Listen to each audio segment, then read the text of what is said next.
Hello. Hello. So, where we left off in part one, we were talking about the land that we liked, and it was a major contender, but there was a lot of caveats. And a big part of it was the lending situation. And we realized in order to really tell this story, we have to go back to the beginning of when we first decided to buy land and like get this all started. And that was when we still lived in Connecticut.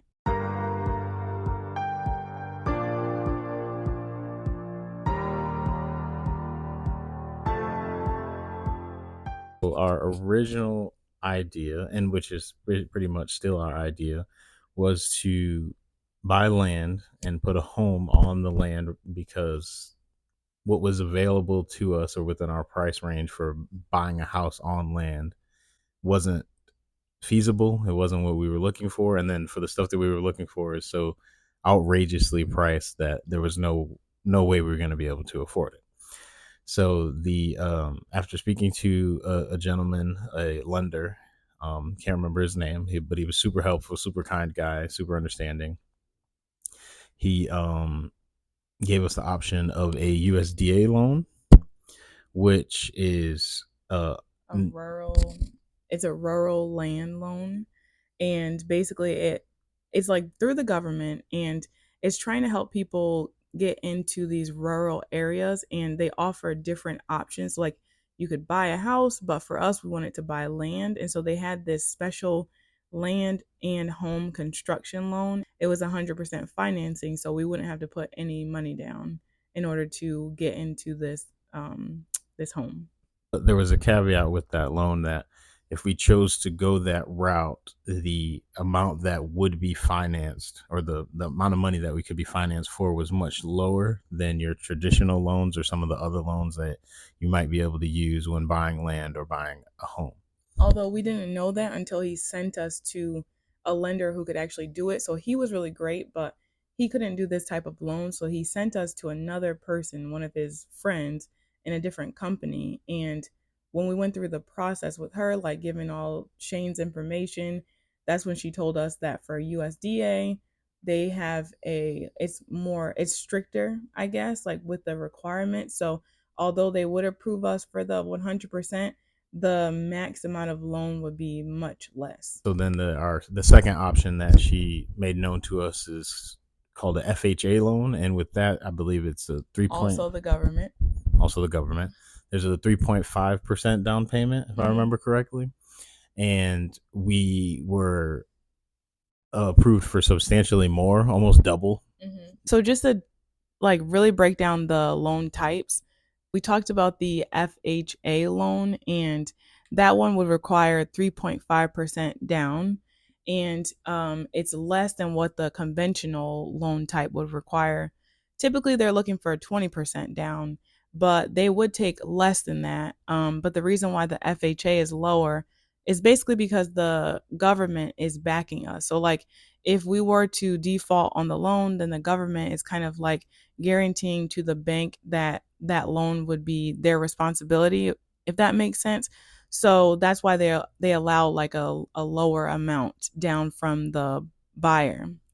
Something else I was thinking about is that all of these loans are coming from lenders. They're coming from banks. So even if they are government loans, they're not being given by the US government. So like when we went to the website, the USDA website, and learned about these things, I at least was under the impression that it was coming from the government. But then when we talked to the loan officer, they explained that there's a bunch of lenders, around the country that either choose to participate in these programs or not.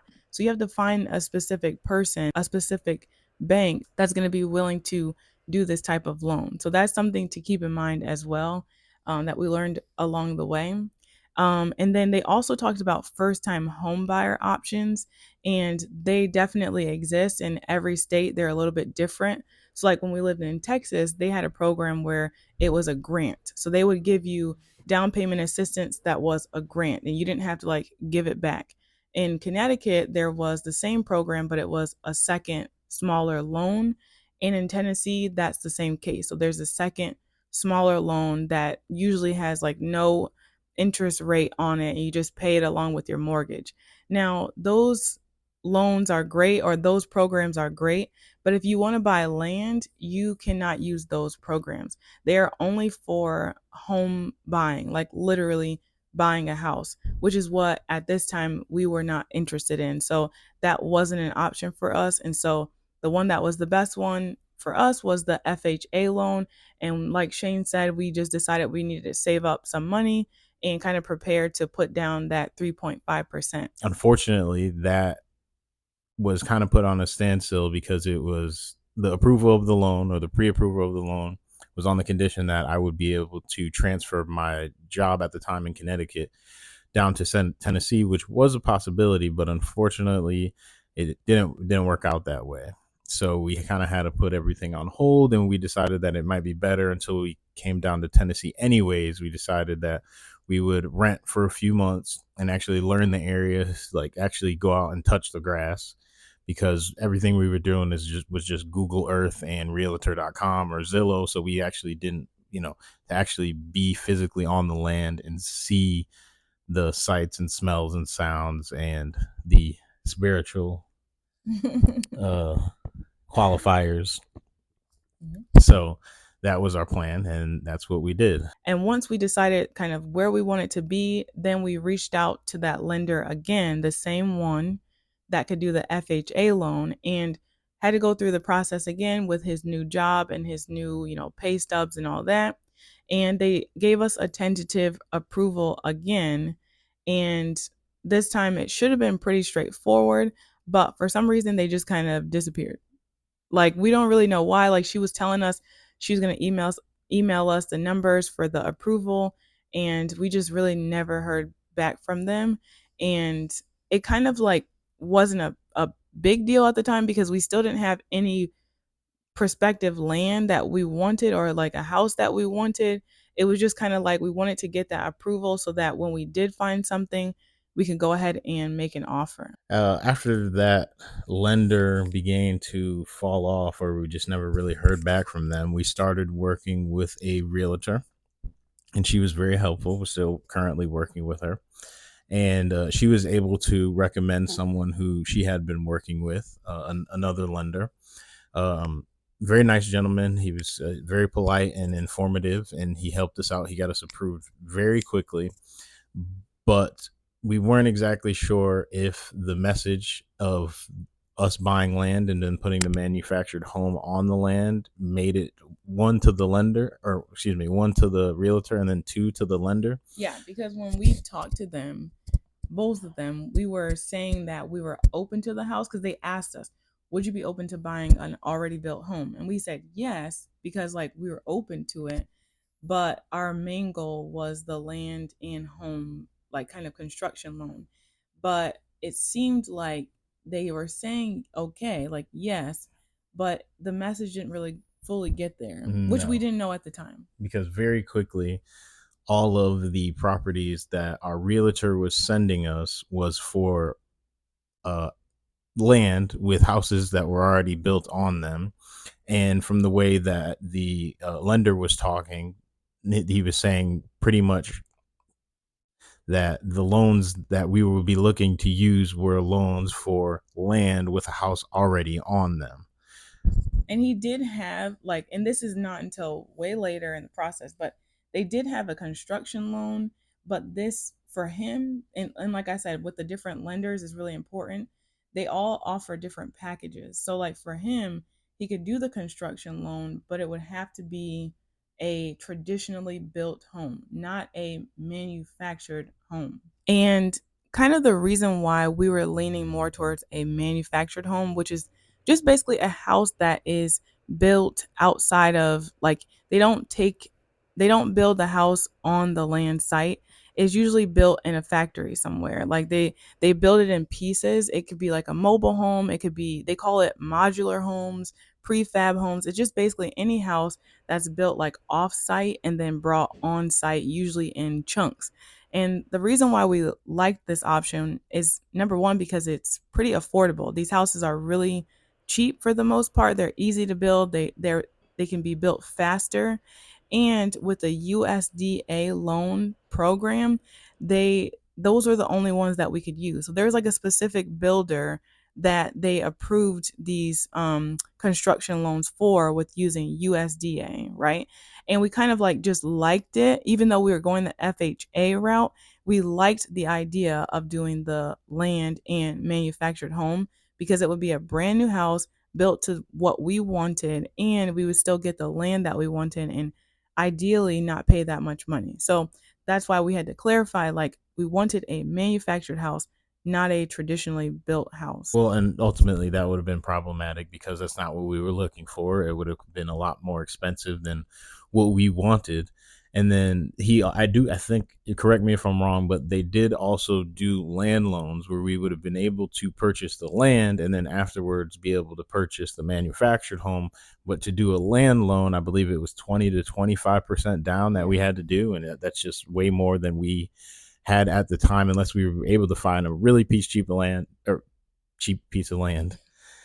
But the problem with finding a piece of land that cheap usually meant there was no utilities, there was a bunch of trees, and it was relatively inaccessible. And it would all the money that we would be saving on the land versus one that was pretty much already cleared and complete with utilities and whatnot, we would end up putting into grading the land and getting the utilities on it and digging a well and all that would go into making a barren land livable, at least by today's standards. The lender that we were working the lender that we were working with, is that right? The lender that we worked with was very nice and willing to help us with, getting the house, and even talked about that construction loan, but it was pretty much like a risk that he didn't really want to take, if that makes sense. So he was really trying to talk us into getting just an already built home. Like, forget about traditional built, forget about manufactured. It was more so like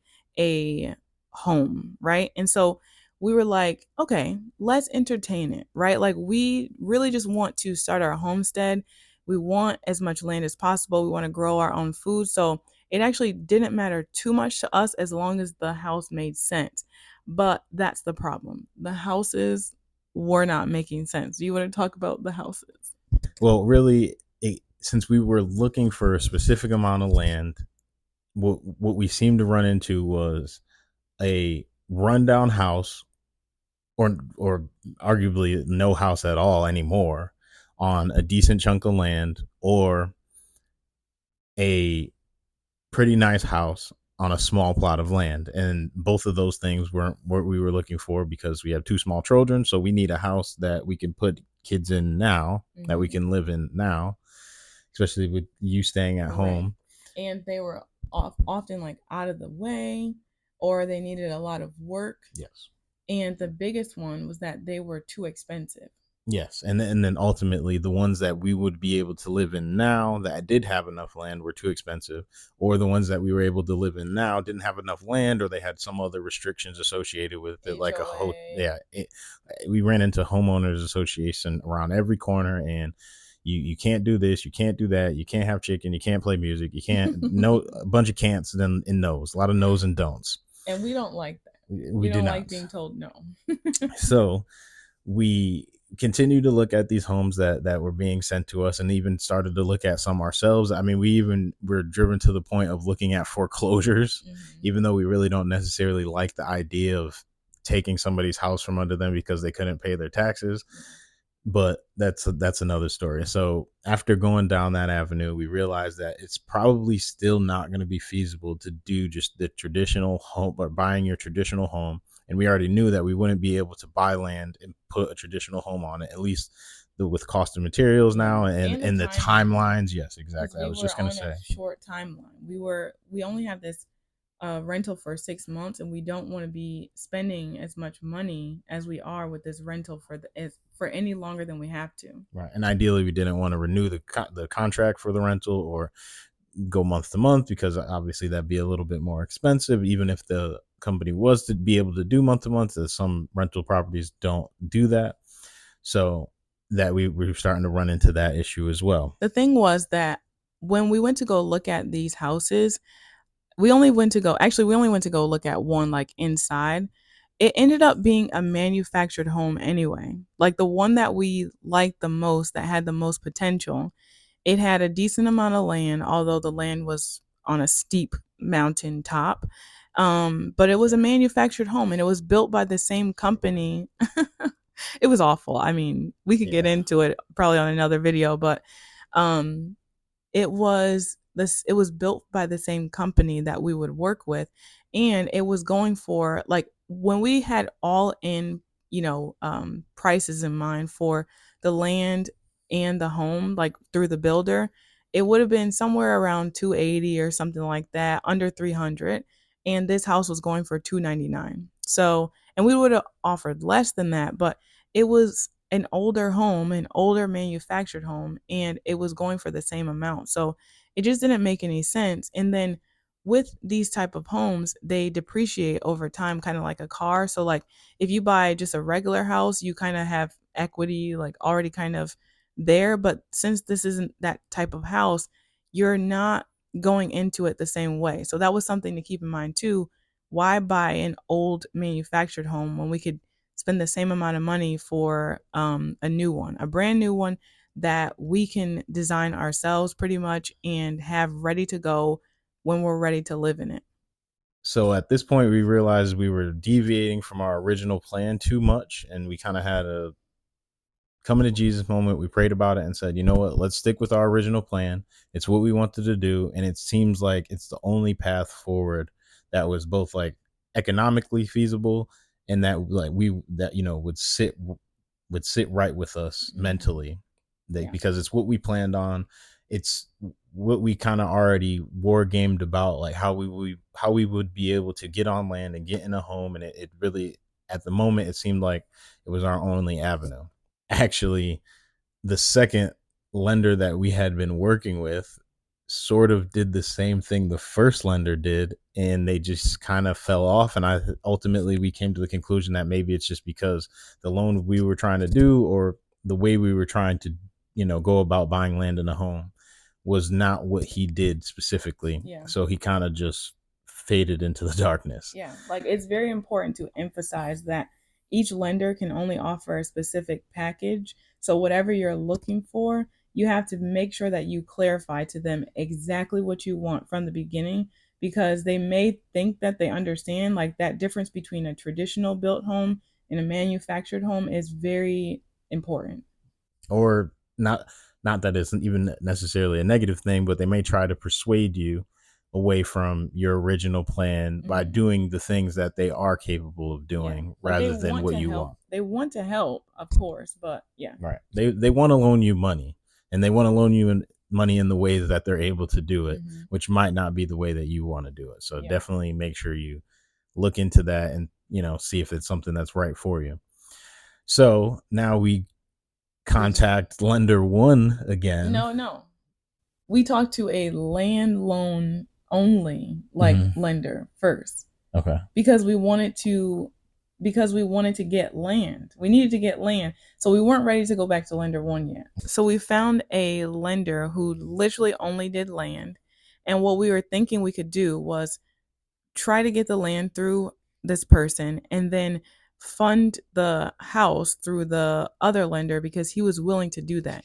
He was willing to pay for that kind of all wrapped in one part of it. So like if it was the house already, then he would do that, but he just couldn't do land and home, if that makes sense. So we went and talked to a lender that did land only, and remember those are the most difficult loans to get, because they have to be conventional.